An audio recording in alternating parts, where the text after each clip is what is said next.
Bonjour à tous les amis. Nairo, tu dis bonjour? Non, Nairo, il s'en fout. Alors, bon, il est en laisse, là, je suis sur la route, alors ça va peut-être secouer un petit peu, parce que lui, le marché au pas, il connaît pas trop. Pourquoi? Parce que je ai pas inculqué, j'en ai strictement rien à secouer. Moi, je veux un chien, je veux pas un chien de cirque. Je devrais pas dire ça, il y en a plein qui vont pas être d'accord avec moi. Bah bon, moi c'est comme ça que je le conçois. Donc voilà, moi j'ai un chien qui a subi aucun dressage. C'est un barouge qui est un vrai barouge. C'est-à-dire que je lui demande rien de précis. Il fait quand il a envie de le faire. La seule chose que je lui demande et que je lui ai inculqué, c'est de pas être agressif avec les gens. Tout le reste, si je lui demande de s'asseoir, qu'il n'a pas envie de s'asseoir, j'en ai rien à foutre.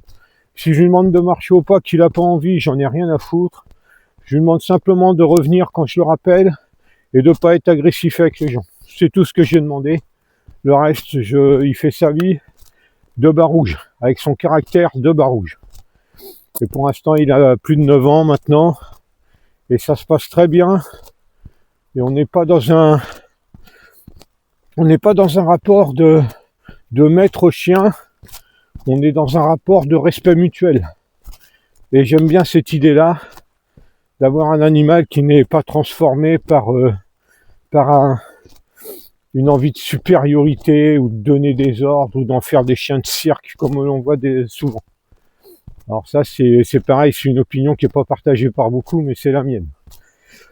Donc voilà, mais je peux comprendre que des gens aiment bien avoir leur chien, leurs ordres, qui fait tout ce qu'il leur dit, couché, assis, debout, pas bouger, machin. Passe entre mes jambes, saute, pirouette, cacahuète. Moi ça m'amuse pas, donc chacun son truc. Bon, aujourd'hui, le sujet du jour, eh bien ça concerne une vidéo que je viens de voir de notre coach bienveillant en self-défense et qui parle de l'attitude à avoir en rue. Et ce qu'il montre dans cette vidéo, ce qu'il propose comme la bonne attitude, eh bien ça c'est quelque chose qui peut fonctionner. Par exemple, où j'habite maintenant, à Loudun, tu peux avoir cette attitude-là, ça va pas poser de problème. Par contre, tu as cette attitude-là dans la rue, dans certains coins que j'ai connus dans ma vie, et je parle pas de, comme on peut souvent entendre, les quartiers de Marseille, à Saint-Denis et tout le bordel. Je parle pas de ça, il y a plein d'autres endroits en France où faut mieux avoir l'attitude qui correspond. Je peux parler par exemple de certains quartiers de Tours, de Jouer les Tours, certains quartiers d'Angers, dans les années 90, le petit coin de la gare du Nord, à Paris. Il y avait plein des petits coins comme ça où eh bien l'attitude que tu avais comptait beaucoup sur le fait que tu allais passer un bon moment ou pas. Et donc là, il propose 3 versions. Une version agressive, avec la gueule de méchant et une attitude agressive. Donc il dit non, ça c'est pas la bête, pas bouger Nero, bouge pas. Détache. Je détache le chien, on a fini la route, là on est dans les champs, donc c'est bon. Donc oui, pas d'attitude agressive.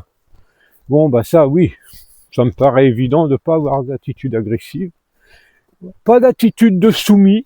Bah ça c'est vrai, avoir une attitude de soumis, c'est pas obligatoirement aussi la bonne attitude à avoir lorsqu'on est en rue, dans certains lieux.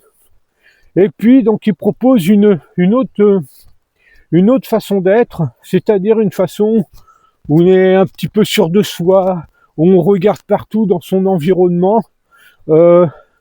Je peux t'assurer que si tu vas dans certains coins et que tu commences à chauffer partout comme ça, je peux t'assurer que ça va mal se passer. Je peux t'assurer que ça va mal se passer. Ça, c'est clair. Moi, je pense que la bonne attitude qu'il faut avoir en rue, j'aime prendre cet exemple-là, parce que je pense que c'est un exemple qui est très parlant. Je pense que l'attitude militaire est une très bonne attitude. Ce qu'on nous apprenait, nous, quand j'étais militaire, c'est-à-dire d'être droit, d'avoir le regard face à soi. Voilà, d'être en éveil, mais sans être complètement en train de scruter partout. Et puis avoir une certaine assurance dans sa stature et dans ses déplacements, sans faire le kéké. Eh bien ça, je pense que c'est une bonne attitude. Je pense que c'est quelque chose qui fait que, à la fois, c'est une attitude qui n'est pas provocatrice, qui est neutre, qui n'est pas en train de chouffer partout dans les moindres recoins comme il propose, et qui en plus, eh bien, montre que vous êtes quelqu'un de sûr de vous, mais pas de provocateur. Et je pense que cette référence-là, cette référence aux militaires, eh bien, peut être quelque chose d'intéressant en attitude pour la rue. Moi, c'est ce que je propose à mes élèves, et je pense que c'est quelque chose qui peut être intéressant. Je prends aussi un exemple, parce que comme je travaille avec des femmes, je prends souvent l'exemple de personnes que j'ai rencontrées dans ma vie de pratique. Et c'est ce que je leur dis souvent, parce que souvent on dit oui, mais pour une femme, c'est plus difficile, des choses comme ça. Et moi, je leur présente bien le fait que moi, dans ma vie de pratique, des femmes combattantes, eh bien, j'en ai rencontré, hein, notamment en boxe pied-point, et je peux vous assurer que c'est des personnes, on n'avait pas envie d'emmerder dans la rue, et pourtant c'était des femmes. Pourquoi? Parce que, eh bien, elles étaient très gentilles, tout ce que l'on veut, comme souvent les pratiquants des disciplines de combat, hein. Mais néanmoins, elles avaient une assurance, elles avaient quelque chose dans leur regard, elles avaient une posture qui disait, voilà, cette personne, c'est pas quelqu'un de faible, quoi. Et ça, je pense que c'est intéressant. Et il y a une différence entre avoir un regard méchant et agressif et avoir un regard de quelqu'un qui a le vécu.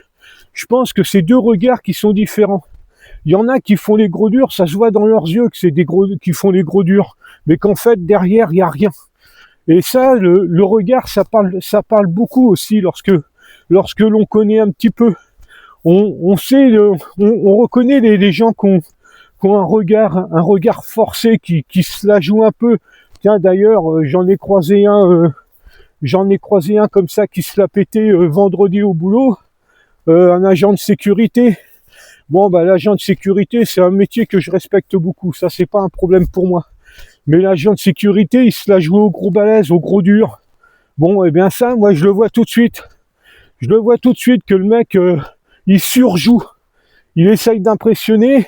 Et le problème, c'est que c'est une attitude à double tranchant. Ça impressionne que ceux qui sont impressionnables. Autrement, c'est un petit peu l'effet inverse. Moi, personnellement, ces attitudes-là ont tendance à me titiller et à réveiller quelque chose en moi que j'aime pas trop.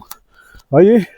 Et ça, c'est des choses qu'il faut prendre en compte lorsqu'on a une attitude de rue, car il y a des endroits où ça va pas changer grand-chose, mais il y a d'autres endroits où d'autres personnes, où votre attitude va être importante sur le devenir de ce que vous allez avoir dans votre journée.